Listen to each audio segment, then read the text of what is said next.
Ya, pemirsa, pandemi COVID-19 dan perang berkepanjangan antara Rusia dan Ukraina yang meluluh lantakan perekonomian global ikut menekan kinerja industri mebel dan kerajinan di Indonesia. Bahkan ekspor mebel dan kerajinan nasional pada tahun 2022 lalu diprediksi turun hingga minus 3,7% dibandingkan tahun 2021.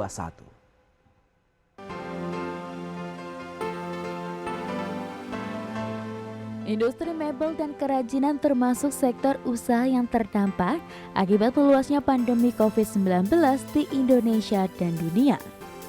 Tidak hanya itu, konflik geopolitik yang berkembang menjadi perang tiada akhir antara Rusia dan Ukraina dan membuat perekonomian global luluh lantak, semakin menambah tekanan yang lebih berat lagi bagi industri ini.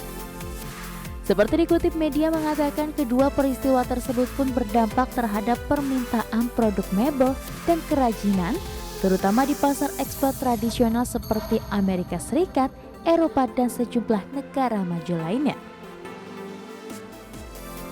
Dan di saat yang bersamaan terjadi perubahan orientasi belanja kebutuhan masyarakat dunia menuju ke arah kebutuhan esensial atau kebutuhan pokok, sehingga mengurangi belanja terhadap produk sekunder dan tersier seperti kebutuhan peralatan rumah tangga termasuk mebel dan kerajinan. Sementara itu, ekspor produk mebel dan kerajinan Indonesia pada tahun 2022 diperkirakan mengalami penurunan minus 3,7% dibandingkan tahun 2021 menjadi sekitar 3,38 miliar dolar Amerika Serikat. Dari Jakarta, Tim Liputan IDX Channel.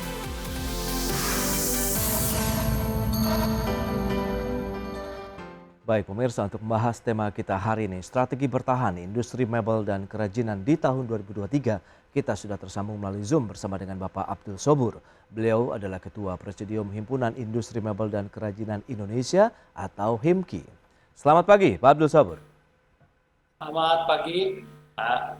Salam sehat Pak Abdul. Salam sehat. Baik, terima kasih.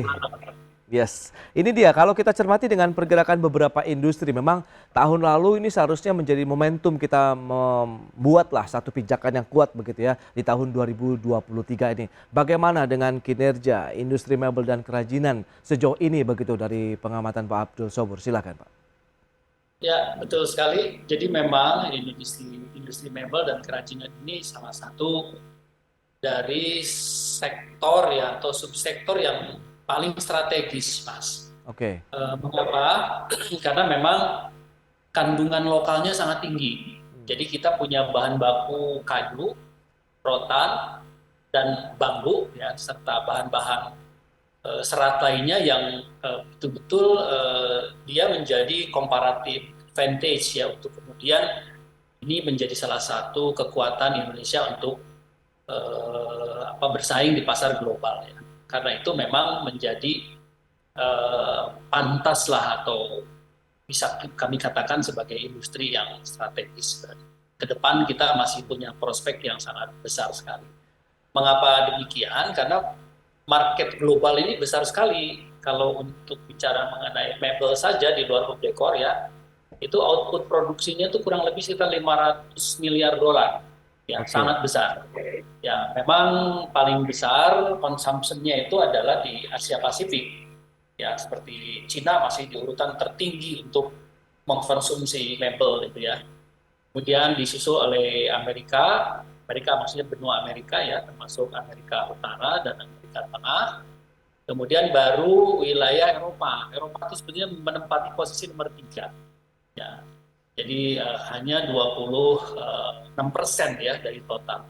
Baru sisanya adalah kawasan Middle East. Jadi kira-kira begitu dari postur pasar yang tersedia di dunia untuk masalah mebel itu. Namun demikian seperti Cina, dia punya kekuatan industri sendiri. Jadi artinya memang Cina itu besar pasarnya, tapi dia juga produsen yang sangat besar ya. Sehingga untuk bisa memasuki Cina itu tidak mudah. Karena itu konsentrasi pasar kami itu nomor 1 ke Amerika, nomor 2 ke Uni Eropa ya. Kita mengistilahkannya itu traditional market. Dan memang di wilayah Eropa Amerika ini mengalami penurunan belakangan ini. Yeah. Jadi seperti di Amerika kan kita tahu ada inflasi, Amerika Serikat maksudnya, inflasi yang besar itu kan memicu juga penurunan daya beli. Kemudian di Eropa ada perang Ukraina juga mengalami penurunan, sehingga tahun lalu kita mengalami penurunan di 3,4% memang dibanding di tahun 2021 yang naik hampir 10%. Baik, Pak Abdul, tapi kalau kita cermati beberapa waktu lalu begitu ada kekhawatiran dengan bahan bakunya sendiri ya, kayu, kemudian rotan dan juga bambu begitu. Anda melihat apakah ini akan menjadi suatu permasalahan yang sama di tahun 2023 atau Anda sudah melakukan ya langkah antisipatif begitu dari teman-teman pelaku industri mebel dan kerajinan? Ya, bahan baku seyogianya sih kita tidak punya persoalan bahan baku ya. Kita negara tropis ya, bisa dibilang hutan tropis terbesar ketiga ya setelah Brazil, Zaire dan Indonesia. Jadi sebetulnya kita mestinya tidak punya kekurangan bahan, hanya perlu pengaturan ulang mengenai tata niaga yang lebih baik, yang lebih tepat. Karena misalnya ya pada saat pertumbuhan ekspor nasional normal di angka 4, 5%, 6%, 7%, itu nggak ada masalah. Tapi begitu 2021 kita naik di angka mencapai angka 27%, itu gelabakan memang. Si bahan baku betul-betul kesulitan karena memang seperti tidak siap gitu menghadapi situasi. Terlebih rotan ya, karena rotan ini masih ada penyelundupan yang cukup signifikan ya, yang terjadi di perbatasan terutama wilayah Kalimantan sama Sumatera itu ya. Sehingga teman-teman di Cirebon khususnya pada saat order itu naik, mereka punya kendala di keamanan bahan baku. Itu juga yang terjadi di lapangan. Mitigasinya sejauh ini Pak untuk mengamankan bahan baku di tahun 2023 kalau memang ini menjadi momentum juga kita untuk meningkatkan kinerja produksi kemudian pangsa pasar di dalam negeri maupun ekspor. Ya, kita telah minta ke stakeholder ya, dalam hal ini pemerintah sebagai regulator dari LHK, kemudian perindustrian, perdagangan untuk mengantisipasi kemungkinan akan terjadi permintaan lonjakan bahan baku yang signifikan. Kemudian yang kedua, kami setelah menghubungi, menjajaki, coba kerjasama lebih intensif dengan pihak perhutani yang perhutani salah satu kan stakeholder yang memiliki bahan, dia punya kayu jati, kayu mahoni dan sebagainya. Walaupun secara keseluruhan perhutani paling bisa memasok di angka 10-15% ya. Selebihnya kan harus dari hutan tanaman industri dan hutan masyarakat, hutan rakyat. Lantas strategi yang sudah disiapkan teman-teman begitu dalam menghadapi tahun 2023, tantangan masih sama, dampak pandemi dari COVID-19 juga masih ada, kemudian ditambah lagi dengan perang Ukraina tadi, beberapa negara ekspor tradisional seperti yang Anda sampaikan, Amerika Serikat dan Uni Eropa juga saat ini sedang terkendala dari sisi perekonomian mereka. Apakah Anda juga akan lebih mengencangkan pasar domestik ini, Pak Abdul? Sebelum pasar domestik, kami memang terus terang aja, memang ada sisi lemah dari kami itu. Selama ini 99% anggota kami ini kan kebanyakan eksportir ya.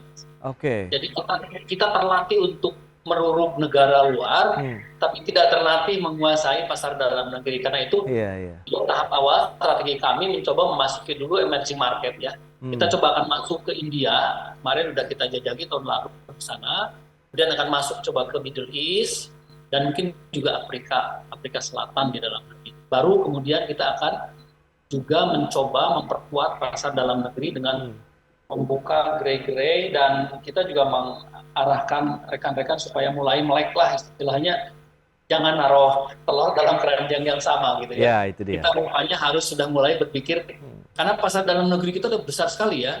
Kalau dalam analisis kami, masyarakat menengah kita ini kan udah di angka 30%, itu kan sama dengan penduduk Jerman ya. Jadi artinya kalau kita menguasai pasar dalam negeri itu artinya memang sangat signifikan ya. Lihat aja IKEA ya, Informa dan lain-lain kan brand-brand ada 43 brand masuk. Dan itu mendulang rupiah di sini ya, dan kita juga melihat bahwa itu sebuah peluang yang harus kita ambil. Itu dia, menarik kalau kita cermati, jangan sampai pangsa pasar dalam negeri ini justru dikuasai oleh produsen asing. Berikut ini kami sampaikan infografik terkait dengan strategi dari Himkin untuk memulihkan industri mebel dan kerajinan nasional. Ya, seperti yang bisa Anda saksikan di layar televisi Anda, ada beberapa strategi yang sudah disiapkan. Yang pertama, kita lihat ini adalah maksimalisasi dari pameran International Furniture ini yang ada ataupun digelar di Indonesia. Kemudian melakukan penetrasi ke negara-negara emerging market serta penambahan saluran pemasaran dari produk mebel dan kerajinan. Ketiga, menggarap pasar domestik secara intensif. Dan keempat, melakukan pendekatan kepada pemerintah, khususnya Kementerian Lembaga Negara untuk memproses proses pemulihan begitu dan juga mengurangi hambatan. Kita akan lanjutkan kembali. Kemudian dengan proyeksi kinerja ekspor mebel dan kerajinan tahun 2022, kalau tahun 2021 sekitar 3,47 miliar dolar, kemudian tahun 2022 proyeksinya 3,38 miliar dolar. Ada penurunan memang sekitar 3,7%. Baik, nanti kita akan elaborasikan ini bersama dengan Bapak Abdul Sobur. Baik, Pak Abdul, kita akan lanjutkan kembali. Berdasarkan data tadi yang sudah disampaikan, menarik ini. Anda ingin menguatkan lagi begitu ya pangsa pasar domestik. Tadi memang ada beberapa kendala di negara-negara ekspor tradisional Amerika Serikat, kemudian Eropa. Nah, kalau kita bicara meningkatkan pangsa pasar dalam negeri dengan beberapa tadi strategi yang sudah disampaikan, apa yang bisa Anda jabarkan ini untuk pemirsa IDX Channel? Silakan Pak Abdul. Ya, sebelum pasar dalam negeri sebenarnya kalau tadi saya sampaikan mengenai consumption ya dunia yang begitu besar, kita masih melihat sebetulnya peluang di traditional market seperti Amerika Serikat itu besar sekali ya. Dia punya potensi lebih dari 250 miliar US dollar ya marketnya itu. Dan di Eropa juga. Jadi kalau kita sasar dengan lebih baik kan sebenarnya kita sedang berhadapan dengan pesaing utama kita, yaitu Cina, ya dalam hal ini Vietnam dan Malaysia ya. Itu tiga negara yang kita anggap sebagai pemain utama di industri mebel yang di Asia itu ya. Jadi saya berpikir bahwa di tahap awal strategi yang kami lakukan itu tanggal 9 sampai 12 Maret kita akan buka pameran. Ini pameran terbesar di kawasan ASEAN ya. Ada 60.000 square meter yang kita gelar. Ada 600 pelaku usaha eksportir di sini yang tampil, ada 120 negara yang datang, kurang lebih sekitar 12.000 buyers ya. Ini transaksi di sini kira-kira kita akan capai di angka 250 juta US dollar dan 3 bulan setelah itu mungkin 1 miliar dolar. Nah, tahun-tahun sebelumnya, terutama pada saat COVID kan ini nggak kita lakukan karena ada kendala.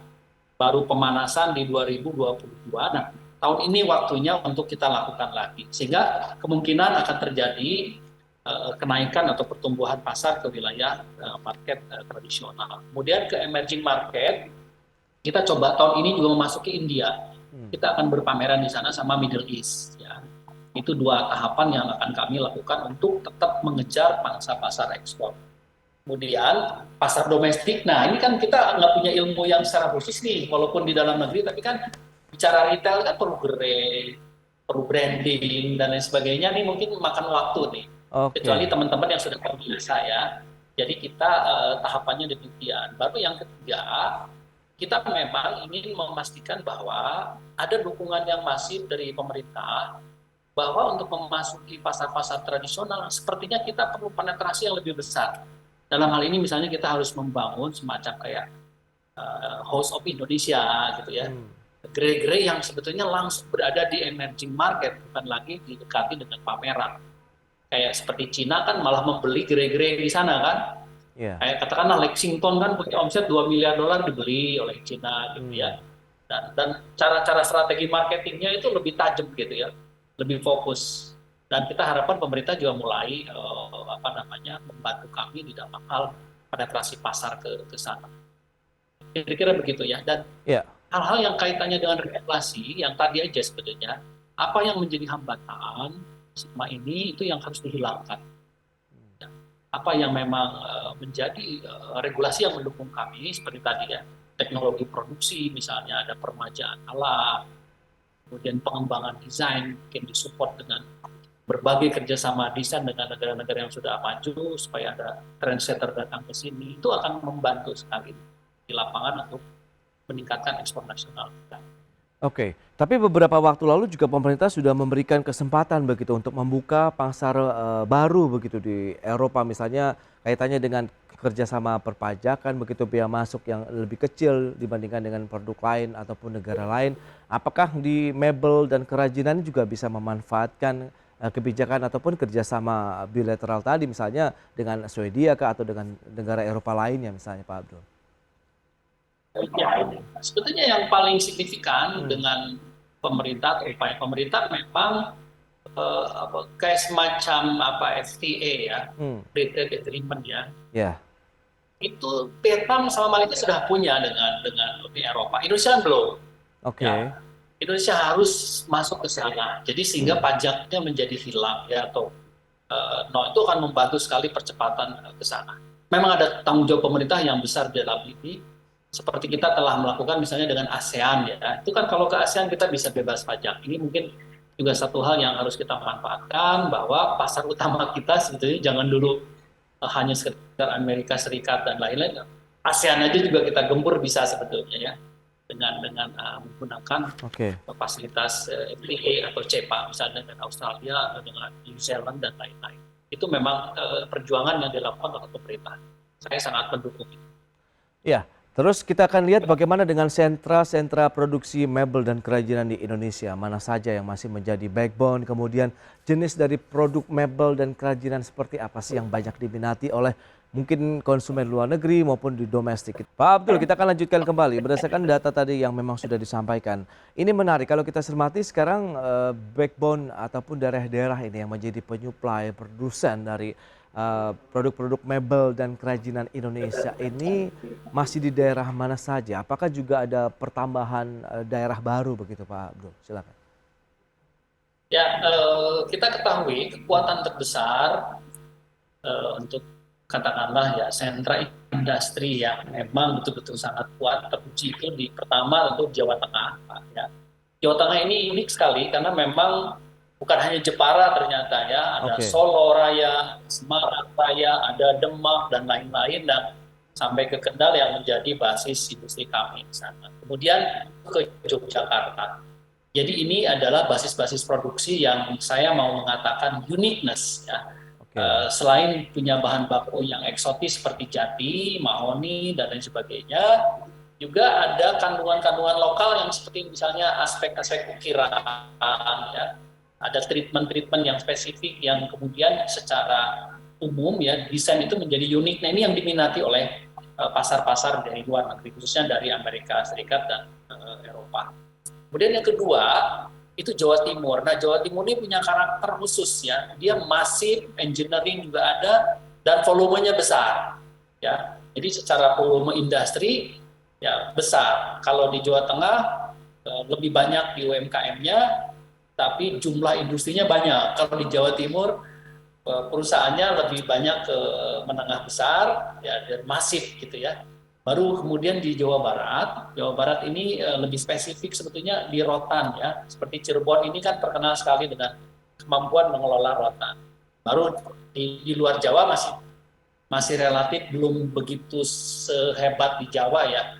Seperti di daerah Medan, kemudian di daerah Aceh, Palembang sudah mulai bertumbuhan karena ada anggota-anggota HIMKI juga di sana yang kami bentuk ya, DPD di sana untuk mengembangkannya. Kemudian di wilayah Kalimantan ada di Kalimantan Tengah, mungkin ke basis rotan, dan di Sulawesi.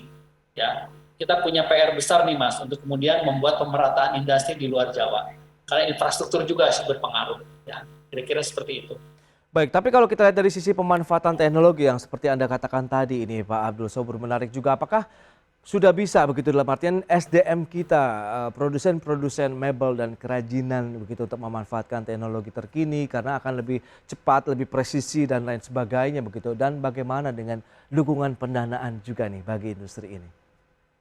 Ya sangat mungkin Pak, karena sebenarnya teknologi itu justru tidak terlalu sulit digunakan ya. Bekalnya kan hanya software aja. Oke. Kemampuan skill yang tidak sehebat ukir kayu gitu ya. Sangat cepat dan adaptif, memang itu didesain. Cuman memang ada biaya ya yang cukup mahal ya. Ketika kita bergerak atau meningkat ke penggunaan mekanisasi atau masuk malah ke 4.0 yang nantinya itu ada biaya. Karena itu kita minta ke pemerintah, dalam hal ini Kementerian Perindustrian, untuk coba memberikan semacam subsidi belanja bahan atau belanja alat tadi ya. Ya. Dan itu sudah dilakukan beberapa tahun terakhir ini. Kami apresiasi sekali ya kepada Kementerian Perindustrian untuk mulai support pembelanjaan alat gitu ya, walaupun masih belum signifikan, tetapi secara gradual ya kemudian akan terjadi peningkatan sehingga teknologi produksi kita memang akan sampai pada posisi mekanisasi atau bahkan 4.0. Ini yang akan menjadi posisi volume produksi kita juga naik dari dukungan teknologi. Betul. Oke. Kalau di Vietnam, di Malaysia udah sangat masif mereka. Apalagi di Cina ya, yang memang alat itu dibuat di sana malah. Oh, baik. Nah, kalau kita bicara mengenai ketepatan dan kecepatan produksi ini bagaimana kalau kita bisa meningkatkan daya saing paling tidak tadi untuk bisa memenuhi ataupun menjadi tuan rumah saja di negeri sendiri, Pak Abdul Sabur? Ya, kami punya riset Pak di lapangan itu alat itu ya teknologi produksi dalam hal ini memberikan kontribusi peningkatan bisa 20%. Oke. Ya, kecepatannya ya. Ya. Nah, itu kan signifikan. Jadi baik dari sisi volume dan efisiensi itu terjadi. Ya. Jadi poinnya bukan hanya untuk pasar dalam negeri, tapi seluruh potensi pasar yang ada dengan bantuan alat dan teknologi itu akan meningkat. Oke. Tapi ada satu hal yang lebih prinsip lagi peningkatannya itu kalau nilai tambahnya didorong. Misalnya barang-barang yang dari Italia itu punya nilai tambah tinggi. Jadi itu intervensi desain. Desain kita ini harus terus didorong sampai pada level di mana pengakuan dunia itu harus betul-betul Indonesia sebagai salah satu furniture terbaik dunia lah. Kira-kira begitu. Dari sisi desain ya. Iya. Itu naik. Itu yang mungkin menjadi PR kita bersama. Oke. Nah, adakah perbedaan dari preferensi ya antara konsumen domestik begitu dibandingkan dengan negara-negara tujuan ekspor atau masyarakat internasional terhadap produk mebel dan kerajinan kita, Pak Abdul? Itu yang menjadi uniqueness Indonesia. Kenapa masih eksis? Karena desainnya itu spesifik. Oke. Kalau rekan-rekan bisa melihat produk IKEA kan sama aja di seluruh dunia itu ya. IKEA mah itu aja gitu ya. Di mana ada IKEA ya di seluruh dunia ya sama. Barang-barang Indonesia itu unik sekali gitu ya, sehingga itu yang diminati. Oke. Namun demikian, ketika kita memasuki satu negara dengan level market menengah ke atas, maka desain itu harus tajam, betul-betul spesifik, nggak bisa dipukul-rata. Nah itu yang menjadi poin yang mana sebenarnya desain-desain dari Italia itu jagonya di situ. Dia nyasar mana dengan level mana, konsumsi mana. Karena kalau kelas atas kan nggak mau belanja barang IKEA. Oke. Ya, punya nanti kan harus spesifik. Ya, kalau perlu orang lain nggak punya gitu ya. Nah itu kan niche market. Nah itu yang harus masuk ke situ kita. Sebetulnya. Baik. Oke, lantas bagaimana Pak di tahun 2023 ini untuk strategi meningkatkan ekspor? Tadi Anda katakan 2022 memang ada sedikit penurunan dibandingkan dengan 2021. Apakah tahun 2023 ini justru akan melambung tinggi? Ya, nah itu kan nanti kita akan undang juga IDX channel ya nanti di Effect di 9-12 bisa menyaksikan bahwa rekan-rekan kita, anggota kita yang kebetulan baru 600 perusahaan yang tergabung karena tempatnya terbatas hanya 60.000 square meter, itu bisa melihat keragaman desain yang ditampilkan. Jadi kesadaran terhadap pengembangan desain itu sudah sangat tinggi dari anggota HIMKI ini. Sehingga value-nya jadi naik. Nah, value naik juga otomatis sebetulnya nanti nilai ekspor juga tumbuh. Jadi nilai ekspor itu didekati bukan hanya dengan volume saja, tapi dengan value. Itu yang akan kami janjikan atau akan kami dorong di pameran kami nanti di awal Maret. Oke, itu dia berarti memang sudah diterapkan beragam strategi untuk menghadapi tahun 2023 ini untuk meningkatkan kinerja pangsa pasar di dalam negeri maupun juga untuk ekspornya. Baik, Pak Abdul Sabur, terima kasih banyak ini atas waktu dan sharing yang Anda berikan ya untuk pemirsa. Selamat melanjutkan aktivitas Anda kembali. Salam sehat, Pak Abdul. Salam sehat selalu.